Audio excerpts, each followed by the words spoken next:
Vous écoutez les balados de l'étang. Les balados de l'étang présentent Grandir à Cornwall en français.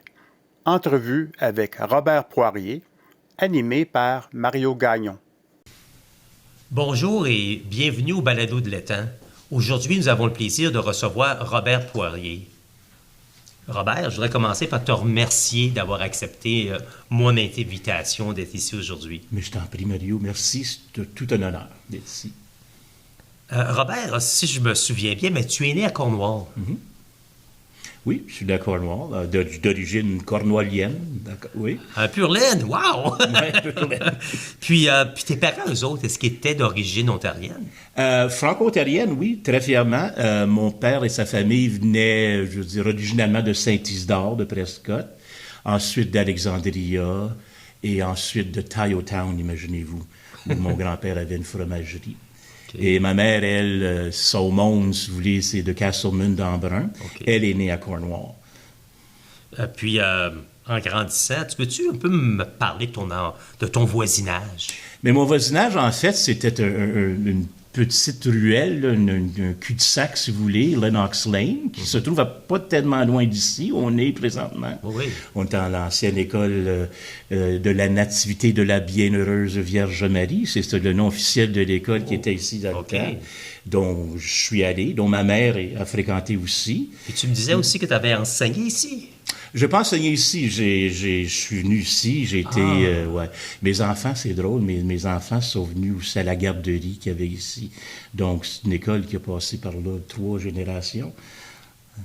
Donc, mon voisinage, c'était en fait un cul-de-sac. Et puis, la lane, si vous voulez, la ruelle, se trouvait à être derrière, entre la rue Albert et la Prince Arthur, je ne sais pas si vous placez, oui. Édouard, c'est-à-dire. Oui. Et puis, là, il se trouvait des appartements, un bloc appartement où les galeries faisaient face à notre galerie. Et donc, nos soirées étaient remplies à jouer dans la ruelle, avec nos parents qui nous regardaient là, de ruelle, et puis des conversations qui se passaient d'une galerie à l'autre, si vous voulez, un peu comme les quartiers à Montréal, c'est les balcons. Oui. Ah, ben c'est intéressant, oui. Puis comment ça se manifestait quand tu es grandi, toi, la culture francophone autour de toi? Parce que tu étais dans l'est de la ville. Tu étais dans l'est de la ville, dans ce qu'on appelait le village, ce qu'on appelle encore le village aujourd'hui, qui était vraiment le cœur de la francophonie. On sait qu'à côté, l'église de la Nativité, qui était comme l'espèce de point de rencontre, en tout cas pour les gens de cette paroisse-là. Et la culture la culture francophone, comme beaucoup de villages du Québec dans le temps, se pratiquait et se faisait autour de l'Église et autour de la famille. Okay. Donc, ici à Cornwall, il y avait 6 ou 7 paroisses là, francophones. Mm-hmm. Et on avait tous nos écoles, tous nos cours d'école, nos salles paroissiales, nos patinoires aussi l'hiver, que les frères et les grands frères et pères s'assuraient d'être en condition idéale.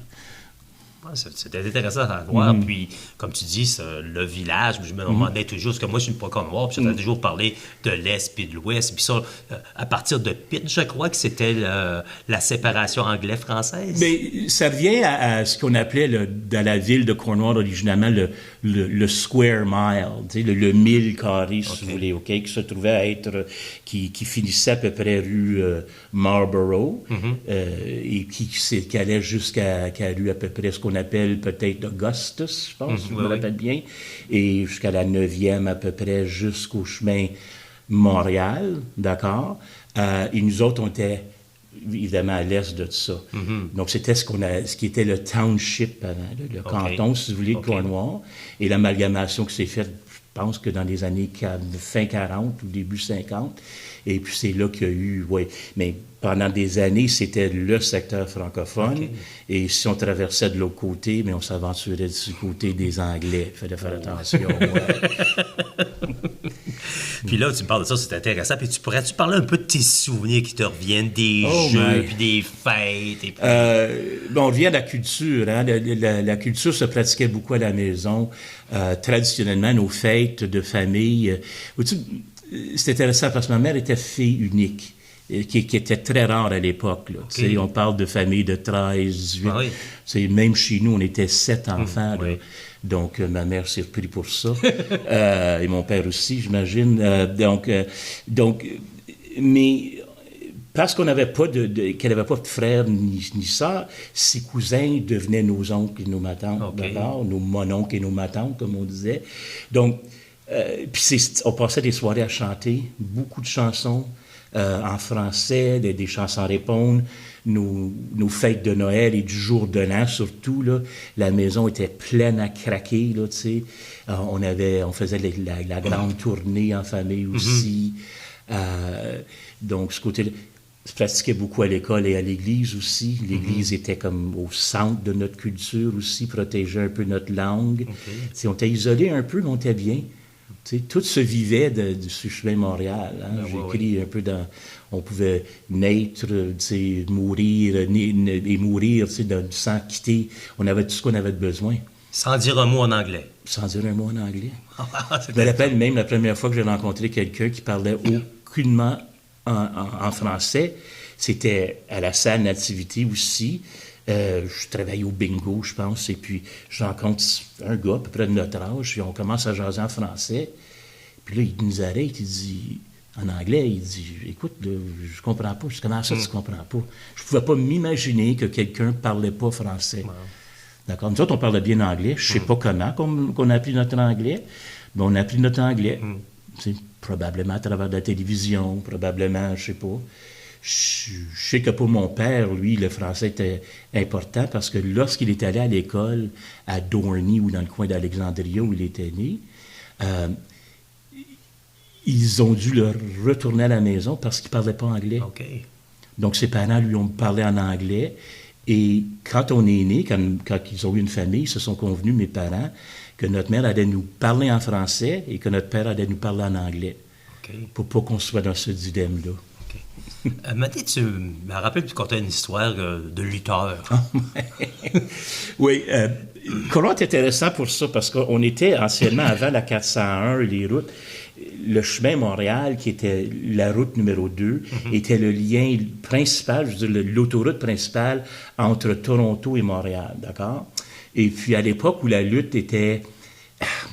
Tu sais, des traits encore locaux, tu sais, je sais pas si tu te rappelais des vachons, puis tu sais, tous les leducs, etc. Oui. Ils voyageaient, eux autres, aux États-Unis. Il y a le pont ici. Ils voyageaient dans le bout de Toronto aussi pour faire le spectacle. Ils revenaient à Montréal. Et Cornwall était comme une espèce de stopover. Okay. D'accord? Où, j'ai su plus tard, ils pratiquaient leur jeu. Je sais pas si tu le sais, mais la lutte, là, c'est fake un peu. Non, je dis, là, OK, non, c'est pas toujours vrai.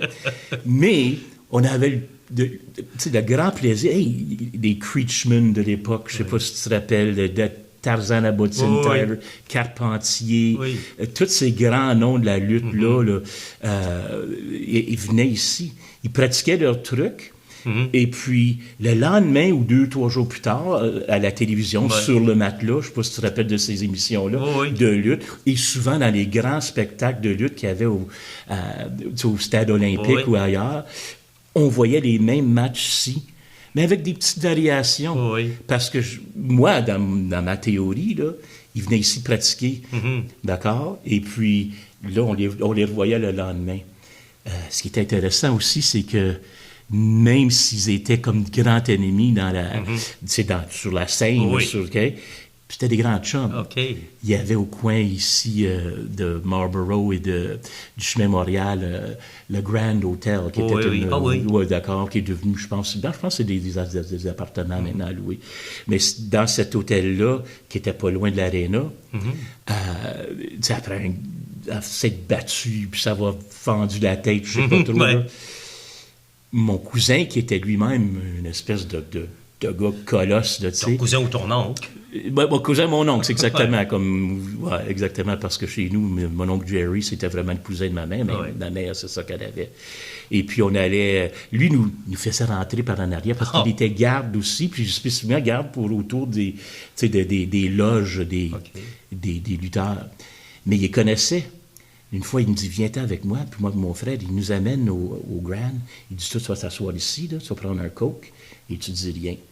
Et là, ma grande surprise, il arrive des lutteurs qui venaient juste tout assis ensemble. Ils jasaient du spectacle. Ah, ça, c'était bon. Puis là, tu sais, quand on va faire ça... Puis ça, c'était ma grande révélation pour moi. Là. C'est comme quelqu'un qui te dit que le Père Noël n'existait plus. Exactement. Ah. Tu sais.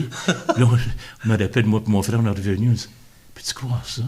C'est pas vrai. Mais en tout cas, ça nous a changé un peu notre... Ouais, ça, en tout cas, c'est vraiment le fun. Tu les as vus en personne. On les voyait en personne, Ben oui. en spectacle et ensuite en pendant un verre. Tu me parlais à un moment donné aussi des sifflets de couvre-feu. C'est quoi ça? Bon. À Cornwall, il y avait je sais pas même si ça existe encore sur les livres, il y avait un couvre-feu pour les jeunes, d'accord? Okay. Et puis, je pense que je me dis 10 heures là, le soir. Donc, pour nous aider avec ça, les Courthouse et je crois Dumptar aussi. Il y avait un sifflet de 10 heures. Ça indiquait partout en ville, là, aux jeunes qu'il fallait rentrer. OK. D'accord? Puis c'est tout ça en même temps pour nos parents nous dire, là, il est là d'entrer, là, vous avez l'école demain. Les réverbères, eux autres, ça, c'était l'été. OK. Les réverbères, lorsqu'ils s'allumaient, c'était notre heure d'entrée. Ah. C'est parce qu'il fallait prendre notre bain. Après avoir joué dehors toute la journée, on se salissait, nous autres. Ben c'est intéressant, ça. Pas comme aujourd'hui, là, où les enfants se salissent pas là, en jouant aux jeux vidéo. Non, mais c'est pas juste ça. Aussi, tu vois des enfants, des fois, qui sont dehors tard le soir à faire des choses. Non, mais il y a qu'ils ça devraient aussi. pas. C'est fait ça. que je pense que c'était bon d'avoir Ouais. ces sifflets-là de Je dis couvre-feu. pas qu'on respectait jusqu'à l'âge de 18 ans les sifflets. Un peu plus tard, les sifflets, ben, on s'en foutait. Là. En tout cas, je te remercie, Robert, d'avoir, Je t'en prie. d'avoir partagé avec nous là, tes souvenirs d'enfance, puis un peu comment est-ce que c'était grandir à Cornwall, et puis la déception de savoir que la lutte, c'est un petit peu organisé. Je m'excuse. En tout cas, Père Noël est peut-être vrai. je pense que le Père Noël est vrai. Bon, ben, que j'aimerais aussi remercier l'équipe des Balados de l'État et puis des bénévoles du Centre Charles-Aimé Claude. Remerciements à nos partenaires, le gouvernement de l'Ontario, le Centre Charles-Émile Claude. Avec l'aimable participation de nos bénévoles, Hélène Pagéiel, Mario Gagnon, Joanne Berger, Henri Michaud, Jean-Guy Pepin et José Martin.